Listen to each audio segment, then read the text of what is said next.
be lifted up when we're feeling kind of down. Some people like to meditate.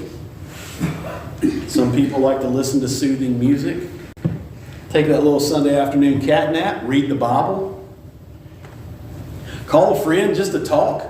Something to take our minds off the anxiousness, or anxiety, I guess, not anxiousness, anxiety that we have. So anxiety is heavy, y'all. And you know what else it is? It's unsettling. I gave a bunch of synonyms. Nervous, uneasy, restless. And you know, all of the words that you think about, or the word I thought about when I think about all the different synonyms, is unsettled. And interestingly enough, if you look up the word restless it's listed, a couple of times in the NIV. There are two different occurrences. And both have to do with two dudes who made some poor choices. And we talked about a couple of these examples last week, or whenever we started this. Y'all remember the first one? Way back in Genesis chapter 4. A fellow by the name of Cain. In Genesis chapter 4, verses 10 through 12, we'll blow through this pretty quick to get caught back up. The Lord said, "What have you done? Listen, your brother's blood cries out to me from the ground. Now you are under a curse and driven from the ground, which opened its mouth to receive your brother's blood from your hand. When you work the ground, it will no longer yield its crops for you. You will be a restless wanderer on earth." Cain killed his brother. And as a result of that, he became a restless wanderer of the earth. A restless wanderer of the earth. That sounds miserable to me, y'all. That sounds absolutely miserable. And we had another example, same book, over in Genesis chapter 27. A fellow by the name of Esau. Beginning in chapter 27, verse 38, Esau said to his father, "Do you have only one blessing, my father? Bless me too, my father." Then Esau wept aloud. His father Isaac answered him, "Your dwelling will be away from the earth's richness, away from the dew of heaven above. You will live by the sword, and you will serve your brother. But when you grow restless, you will throw his yoke from off your neck." Two guys making two poor choices that lead to two occurrences of two guys being restless, unsettled. And y'all, I'm not talking about somebody like me and Winston with like off the chart ADHD that just can't sit still. That's a different kind of restless than we read about here in Genesis. Some people just have high levels of energy. You're looking at one of them. Always on the go. And that's why this lesson is so applicable to me, because y'all, I need to learn to slow down. Take a breath every now and then. But what I'm talking about, this level of unsettledness, is not just high energy and just being on the go all the time. It's not being easily unsettled in your job or in your life or in your relationship. It could stem from discontentment, from not being satisfied. It could come from being unwilling to deal with difficulties. This one is like got the marquee pointed right on me. Martha will tell you, I hate confrontation. I don't like it. I don't like having to be the bad guy. I don't like having to have those difficult conversations. My natural inclination a lot of times, and your fight or flight instinct, is just to avoid the situation. And that's not good. Sometimes it is, but it's not always.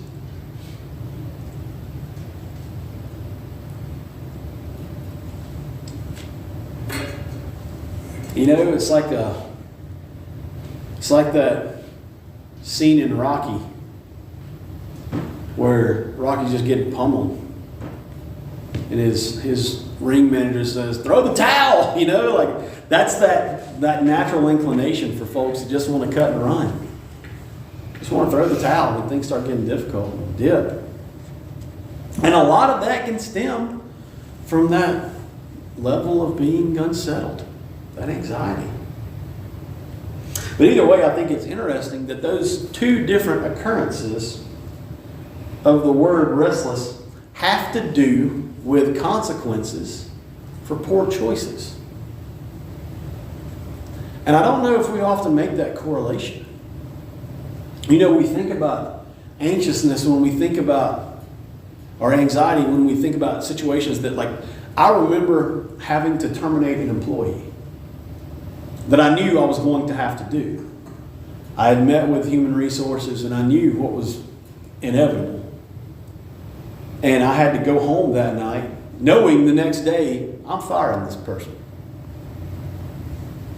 And now you talk about a night of being anxious and unsettled, because I know I'm about to change that person's life, whether it be for the good or for the bad. Because we just talked about what happens when you lose a job.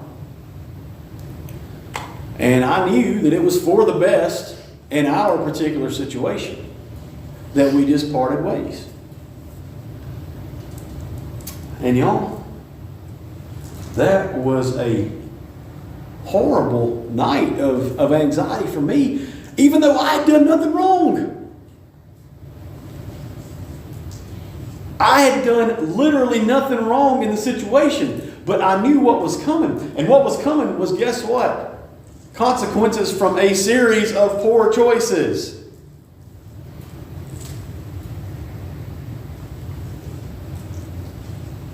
So what does that tell us about good choices? If poor choices lead to biblical examples of restlessness, then conversely, what should good choices lead to? This isn't a trick question, y'all. And you can talk. Y'all can talk. Like, you've got mouths and you can talk. We can do some jumping jacks if y'all need to get that blood going. Satisfying life, a complete life, a useful life.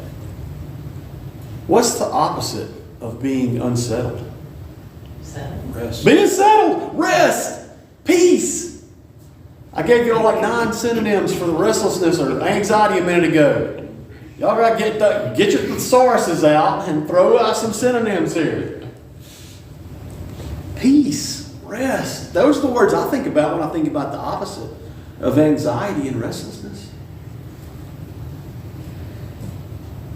What did Jesus say in Matthew chapter 11, verses 28 through 30? Did I say Matthew chapter 11? Did I say that? Okay. I was like, did I just tell y'all to look at something in chapter 11, verses 28 30? Didn't tell you what book to look in? Matthew chapter 11, verses 28 and 30. It says, come to him with heavy laden, which I guess is heavy.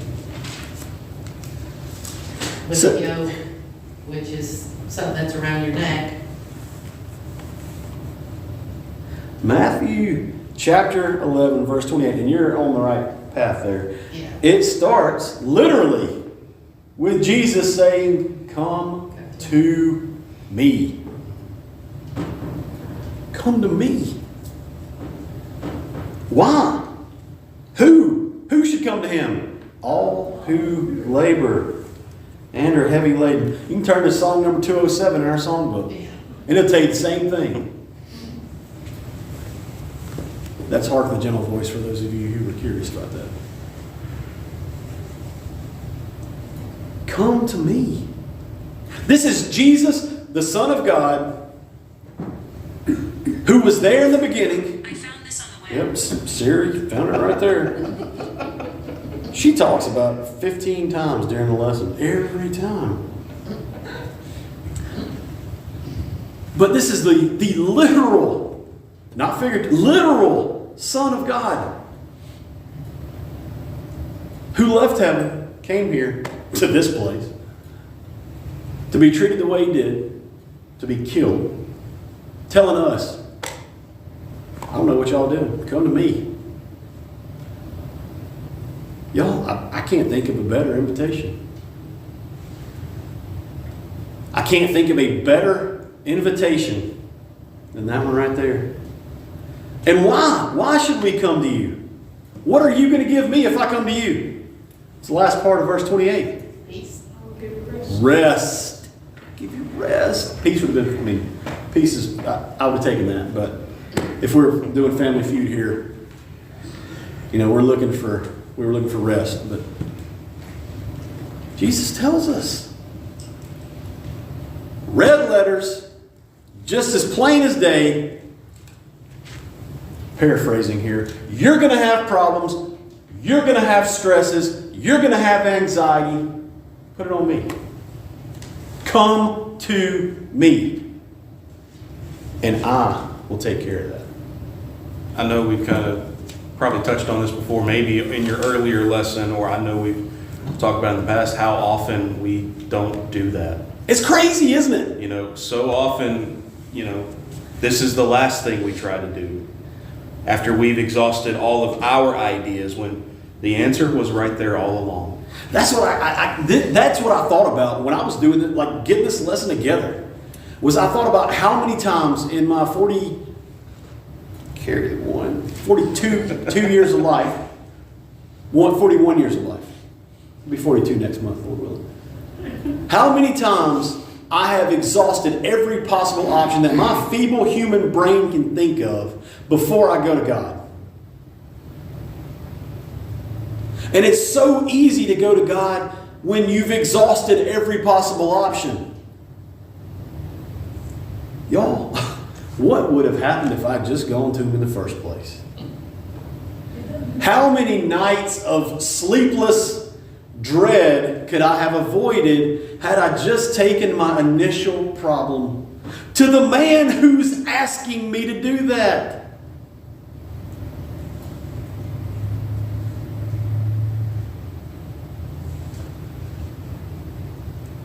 Because Jesus is telling you His yoke's easy. His burden's light. And you're going to find rest for your soul. Yeah, Gene? All of our life, we're taught to be independent. Yeah. To do for yourself Yeah. what you can do. And what we have to do is give that up. And the pride that we have in what we have the ability to do sometimes is in the way. And we can't or don't. It is. It's almost like fighting our human nature. Our very human nature. To try to give up that independence and give it to God. But that's what Jesus is telling us here. And this is not one of those verses that is like ambiguous in nature.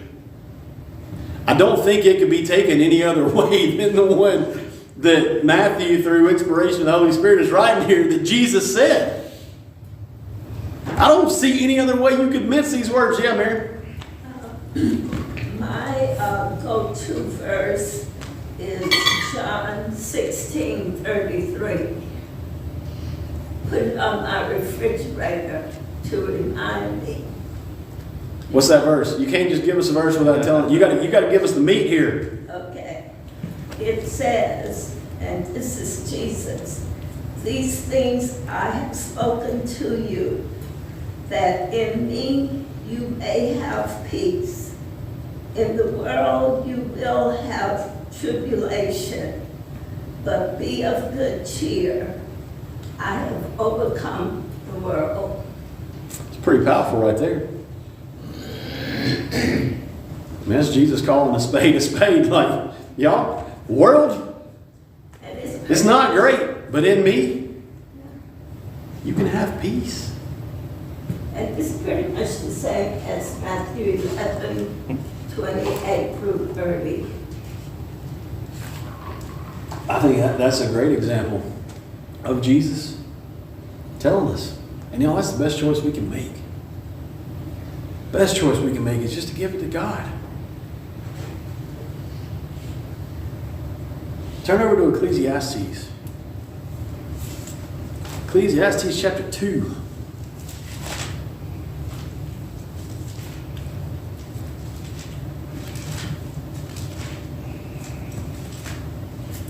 In Ecclesiastes chapter 2,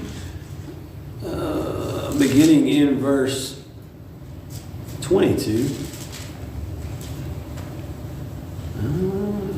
What has a man from all the toil and striving of heart with which he toils beneath the sun? For all his days are full of sorrow, and his work is a vexation. Even in the night his heart does not rest. This is also vanity. What word did you just use a minute ago, Gene? When you were talking about us not wanting to give everything to God initially? Yep, that one. What's the other one that I want to see there? Starts with a P. Rhymes with snide. Pride. There we go. Give y'all enough hints and you actually talk. I love it. Love it. Solomon's not saying here that it does not pay to work. He's not saying everybody just quit their jobs. That wouldn't make a whole lot of sense. Especially when you read the verses that follow and we add that thing that Justin likes to talk about so much called context to Scripture. You see that's not what he's talking about. What he is saying, however, is don't be so consumed with work. And y'all, Solomon's point here just echoes the point that Jesus made when Jesus talked about not storing treasures where? Not storing treasures where? On earth. On earth, but rather where? In heaven. That's what Solomon is getting at here. Y'all, it's not wrong to leave an inheritance for your family. But when it causes anxiety, it becomes a problem. Just like it's not a problem to have earthly wealth. It's not. It becomes a problem when that's your prioritization. And that replaces other focus. That's when the problem begins. Just like how Jesus followed up talking about storing up treasures in heaven is not worrying about what you're going to wear or what you're going to eat. I mean, you need that. Like what you're going to wear and what you're going to eat, those are two of the three basic life necessities, right? When you're a kid, what are you taught in school that you need? Food, clothing, shelter, right?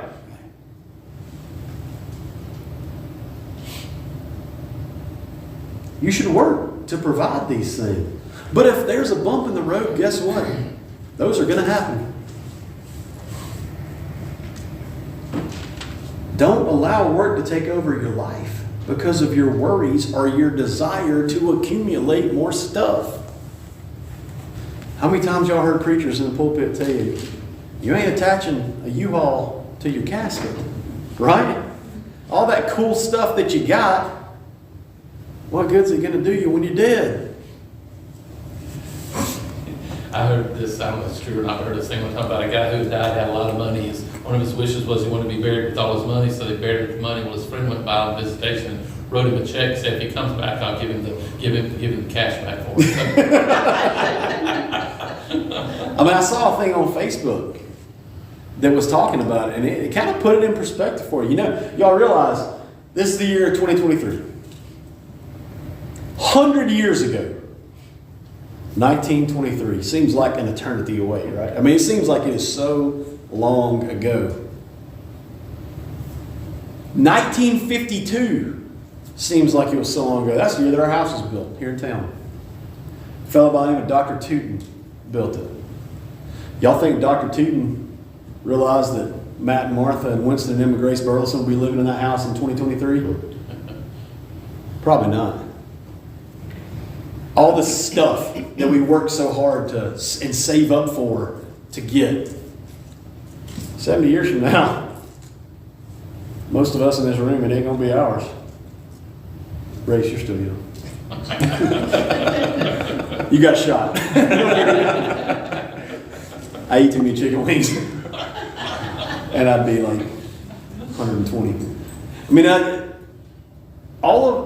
we consume ourselves. And to the point where, like, it adds anxiety to us for us to get stuff that in 60 years won't even be ours. That truck that I drive out there, the joker's not going to be running in 60 years. I mean, GMC makes a fine product, but it ain't going to be running in 60 years.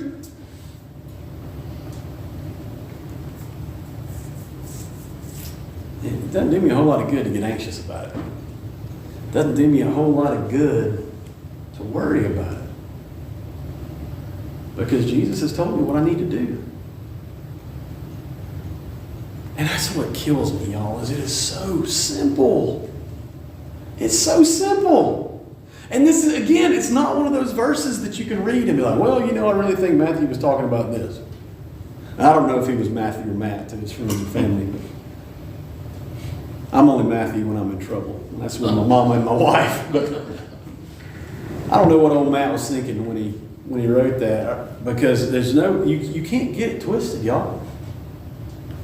Jesus isn't mincing words when he says, come to me. I don't think God had the picture of our lives being so consumed with stress and worry. And y'all, I ain't trying to put myself in the mind of God by any means. But I just can't imagine that God would have had this picture of stress and anxiety just pounding us down. And I do kind of know that didn't happen because of what Jesus said. What you're saying kind of goes all the way back to the creation. When he created man and woman, where did he put them? In paradise. Where they didn't have really any wants or needs. Pretty much just had one rule and couldn't even keep that. That's where the anxiety, because as soon as they ate the fruit, all of a sudden they're anxious about being naked, right? And oh, here comes God. We got to hide ourselves. So you know what you're saying. I don't think it's putting ourselves in the mind of God, because I think He has shown us. He's given us like example. He intended this to be, the perfect place, but we came along and messed it up. How long before Adam and Eve were trying to hold out for designer fig leaves? All right, that's a joke, y'all. Come on, you can laugh. It's okay. Talk and laugh. I encourage you. But seriously though, like that concern is a direct result of what, Justin? A poor choice, right? Maybe the poorest of choices in the history of humanity. And you know what's amazing about all that?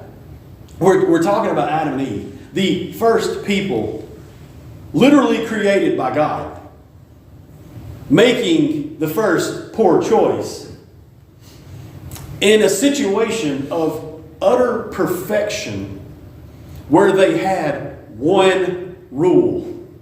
You see those memes, it's like you had one job. These dudes had one job. Don't eat from this tree. It goes to show you temptation's been... It does, and it also goes to show you how dumb humans are. Yeah. Because it's so easy, y'all. It's so easy. Yes, Mary? It also shows how much we need stress in our lives. Yeah. Maybe that's the point. Maybe they didn't have that tension. Right. That was a good tension that they needed. So let's just go ahead and make women hurt during childbirth and make men have to work the ground forever. And then, oh, by the way, we'll also die. But that's neither here nor there. I'm still mad at Eve. Yeah. We all are, right? But Adam doesn't get off the hook either. yeah, he's he was right there with him. Yeah. But y'all, this is, and we're kind of making light of this situation, but just as it could not have been more simpler for Adam and Eve, it couldn't be more simpler for you and I. Yet we choose to make it hard. We choose that. If we just go to God, go to Jesus, give it to them, from the onset. I believe, to quote the famed Disney princess turned queen, Elsa of Arendelle, we need to let it go. I'm not going to burst out in song. But she got some pretty wise words there. There are a lot of times, y'all, that we've got to learn to let it go. And that's what Jesus was telling us there in Matthew chapter 11. Not Elsa of Arendelle, but Jesus telling us we got to let it go. Come to me, give it to me. Jesus showed us what he's capable of handling. He showed us in Matthew chapter 8, beginning in verse 23. Then he got into the boat and his disciples followed him. Without warning, a furious storm, probably like the one that struck our pine tree last night, came up on the lake, so that the waves swept over the boat. But Jesus was sleeping. The disciples went and woke him, saying, Lord, save us, we're going to drown. He replied, you of little faith, why are you so afraid? This is NIV version. Then he got up and rebuked the winds and the waves, and it was completely calm. I normally read from the ESV, but I really liked the NIV translation of this particular set of scripture. The men were amazed and asked, what kind of man is this? Even the winds and the waves obey him. That's the kind of man Jesus is. If Jesus can quite literally calm a furious storm, what could he do with our problems? What has he already done for us to be better equipped to handle those problems? That question is rhetorical. He died. He was resurrected. Jesus knew, just like when he was on that cross, when he was in that boat in that storm, he knew he had everything under control. Can you imagine the wherewithal Jesus had? I mean, look at his perfect personification of grace on the cross. I mean, you talk about being in physical pain and anguish, because Jesus was a human. Jesus was you and I hanging on that cross. And y'all, I hurt when I get a paper cut. Let alone when I've got spikes nailed through my wrists and feet while wearing a crown of thorns, having my side pierced. Oh, that's after being beaten mercilessly and then forced to tote your instrument of death. Jesus is on that cross knowing that he has everything under control. Just like Jesus was in that boat with his disciples, knowing that he had everything under control. Y'all, there's not many times where we feel like we've got everything under control. At least it's not for me. But God does. And if we're serving him, then we can let it go. Because we know he's in control. He can calm the winds and waves of our anxiety. Y'all see what I did there? But we got to go to him.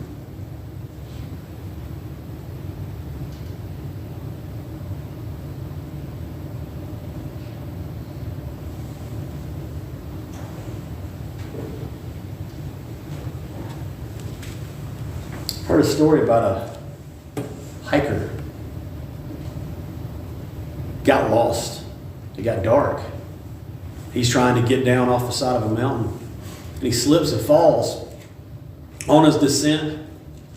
And he's grabbed a hold of a branch, clinging to this branch for his very life. And then he hears a voice say, "Let it go." And he says, are you kidding me? There's no possible way I can let this go. If I let this go, I'm going to fall and plummet to my death. The voice again calmly says, let it go. What the man failed to realize was he had made it down the mountain. And he was clinging to a branch, hanging 1.5 feet over the earth. But he couldn't see. There are a lot of times where we're like that hiker. And there are a lot of times where we need to have the faith to do what Jesus asks us to do and let it go. Give it to Him. C.S. Lewis, very poignant in a lot of quotes. This one in particular struck a chord with me. You know, after Jesus calmed that storm, and it's 7:45, so I gotta quit. After Jesus calmed that storm, He said to them, "O you of little faith, why did you doubt?" C.S. Lewis has a quote, and he said, "Anxiety is not only a pain we must ask God to alleviate, but also a weakness we must ask Him to pardon." Think about that. Things like anxiety and worry, do they sometimes stem from a lack of faith? Justin shakes his head. I mean, nodding his head, not shaking. For those of you who can't see Justin's head, which would be all of you.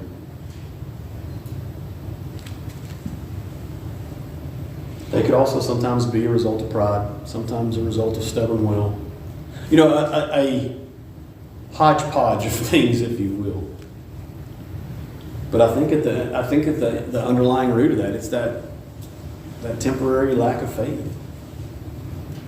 So be mindful of that. I know this lesson is difficult, and I know that I struggle with it mightily. But just know that at the end of the day, we serve a God that is all-powerful, and we serve a God that loves us so much that He gave us a way out.